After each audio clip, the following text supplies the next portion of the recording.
Welcome back, everybody. Monday morning edition of Hot Mic, off and rolling. Jeff Kolpak will join us about a half hour. Chat about a bunch of stuff, including the Bison baseball season coming to a crushing end yesterday in the NCAA tournament.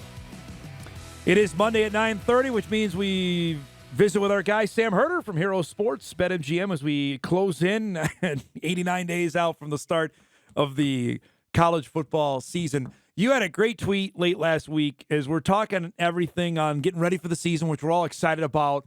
But there's a looming about 8 decisions. The biggest one is, I don't know how well reported it's been currently, and you tweeted about it, is about the actual House settlement, which now it's June 2nd. We're less than a month away from when it's supposed to be signed off on, and it hasn't been signed off on. So the question is, should we be nervous about this?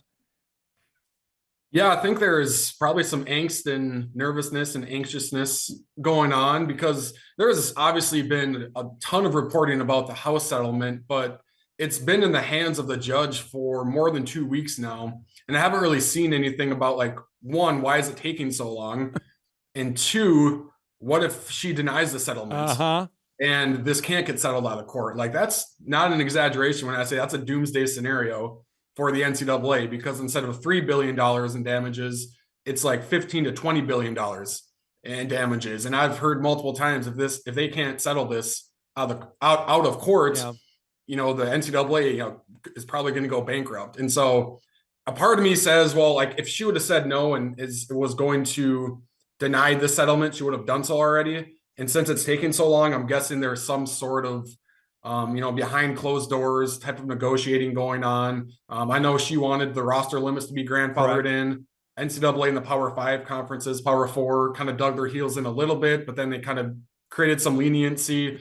But I don't know. It's been 2 or 3 weeks now with the decision is in her hands, and we're still waiting. And it's now June 2nd, and there's still no decision on it. And once it's finalized, then everything kind of starts to go from there with, like, new governance and, maybe some realignment stuff. But right now we're kind of just waiting to see and kind of left wondering, like, what is taking so long? And what if she denies the settlement? Then what happens? I love when we can play lawyers on television as well. We're supposed to be a month out from paying about $1 billion to athletes, and we don't know when or if it's going to start. That's just, I love the sport, but it just makes me want to bash my head against a wall sometimes too.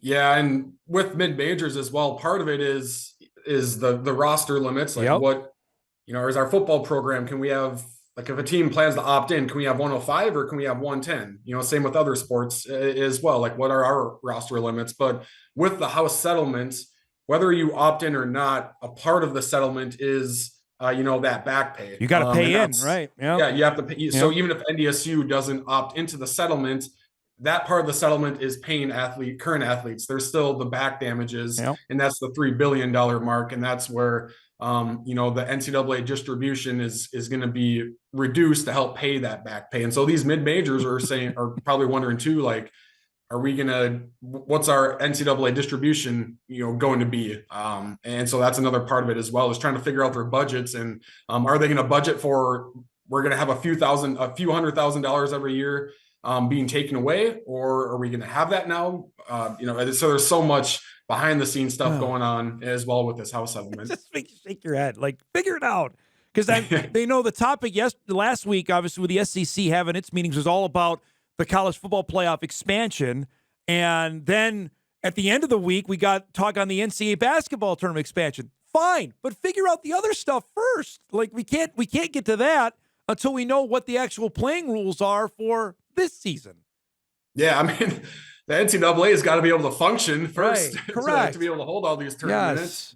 And if they go to court for this House case, and again, that's a very, very bad scenario. I still feel like they're going to get it settled somehow, some way, even if the judge denies this settlement. Like, I doubt she's going to 100% deny it. Let's take it to court. It's probably going to be like, let's get some wiggle room here somewhere. But there's just so much different stuff going on last week with, the new governance and the SEC. Are they going to play 8 or 9 games in the CFP format? And now NCAA tournament expansion all came out of nowhere. And I'm going like, can someone talk about the house settlement and like ask like what's taking so long? Because this is kind of a big deal that we need to get figured out. Well, and the SEC 8 or 9 game schedule is important for the FCS because those FCS games, Sam, will be gone. I mean, there are schools that Alabama, all those schools play SEC teams. They will, or FCS teams. That will not happen if they go to 9 games.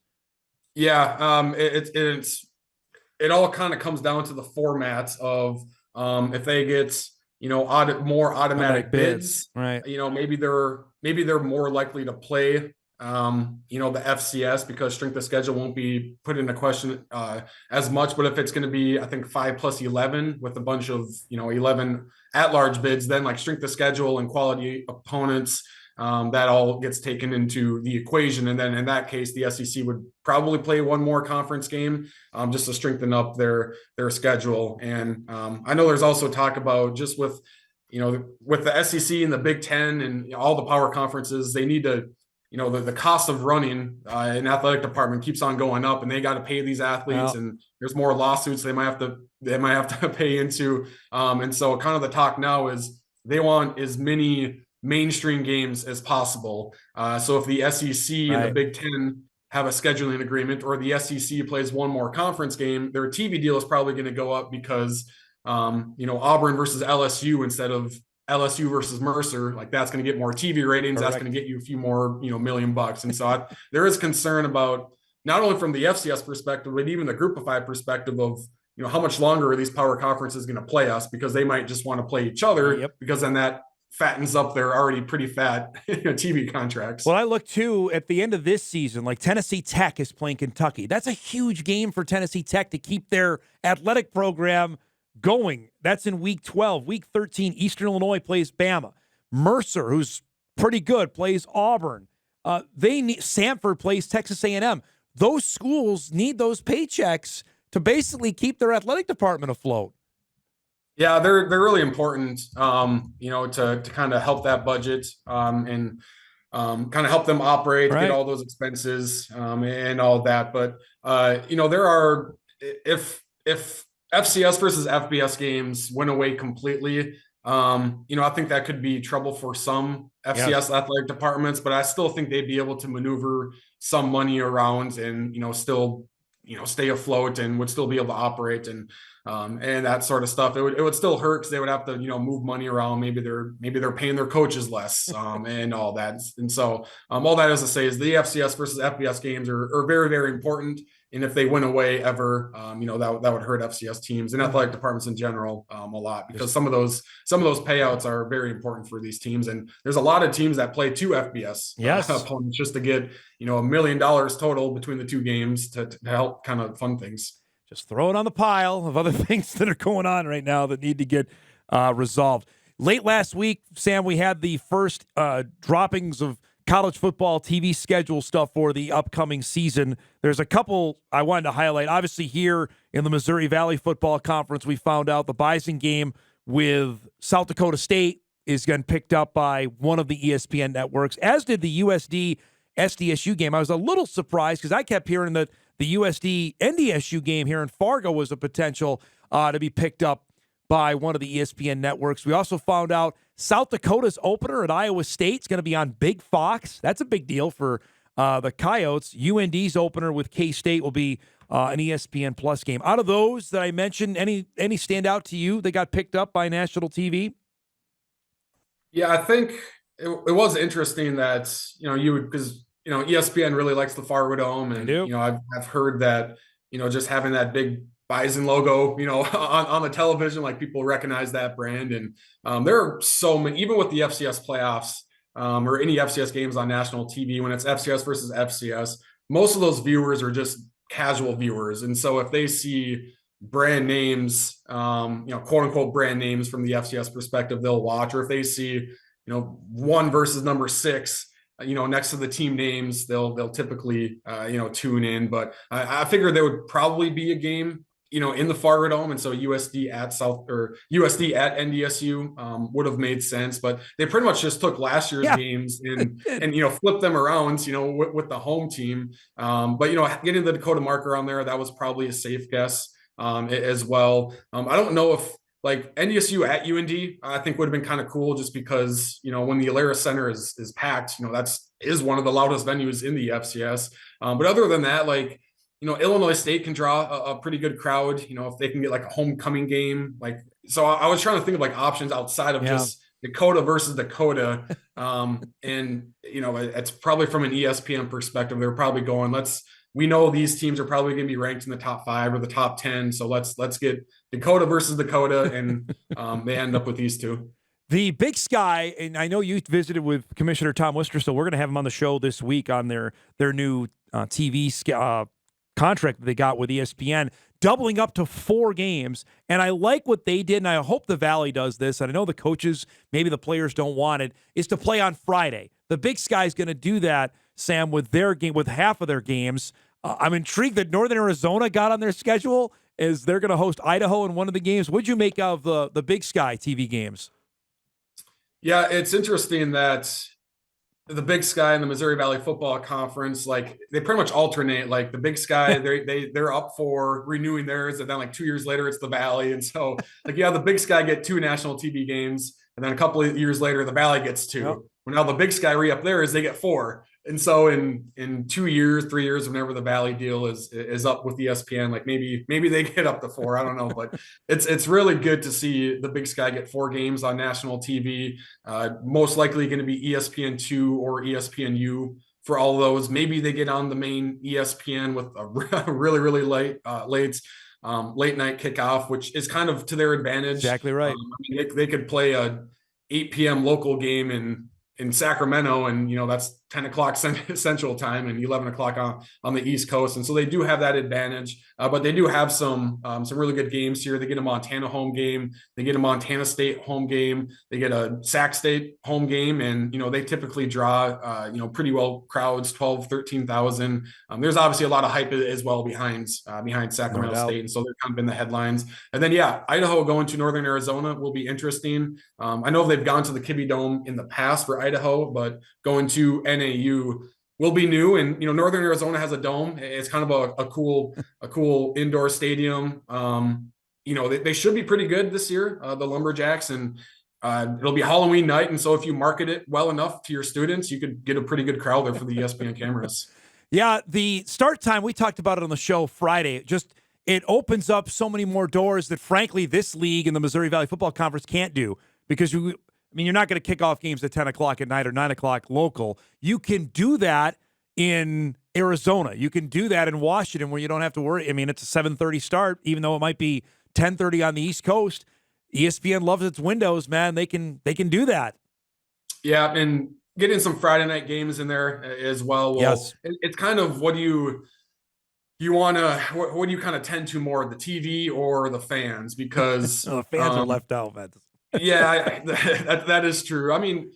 Sacramento, they can probably draw pretty well on a Friday, but like, I don't know if Montana or Montana State fans would necessarily like a Friday game, because similar to NDSU fans, they travel from all over the region to Bozeman or Missoula. And so a Friday night game for Montana fans, I think would be fun for them, but at the same time, you could still see some disgruntled fans saying like, well, we can't make that game because, we got to farm or we got to work and we have to drive 7 hours across the state to get to that game, and we can't swing that on a Friday. And so I do like the Friday night games from a TV perspective, but I also get from a fan perspective, it can maybe rub some fans the wrong way there. All right, we're going to do our last thing here before we let you go, as we kept going on the spotlight games for each week. I'm going to tell you right now, I don't know if you got to week 2 yet, but week 2 is kind of sparse outside of the headline game, which is South Dakota State at Montana State. Will get all the hype, as it should, for that game in Bozeman. I struggle with the other one, Sam. I threw out Eastern Washington to Boise State simply because it's the red turf team against the blue turf team. I don't know if that game's going to be any good.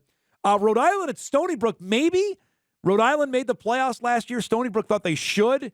And then Portland State at UND for Eric Schmidt's home opener in Grand Forks. But to me, obviously, the headliner, and we're going to talk about it, it'll be closer to the start of the season, is the Jacks at the Cats, than that game in Bozeman. Yeah, that'll be an electric one there, and will tell us a lot about both teams. Yep. In week 1, Montana State plays Oregon, yes. and then South Dakota State hosts Sacramento State. And I remember saying a couple of weeks ago that could be a dangerous game for SDSU, the Sac State one. And so, there's a chance that both SDSU and Montana State could be 0-1 going into that week 2 game. And so obviously the loser there could be 0-2.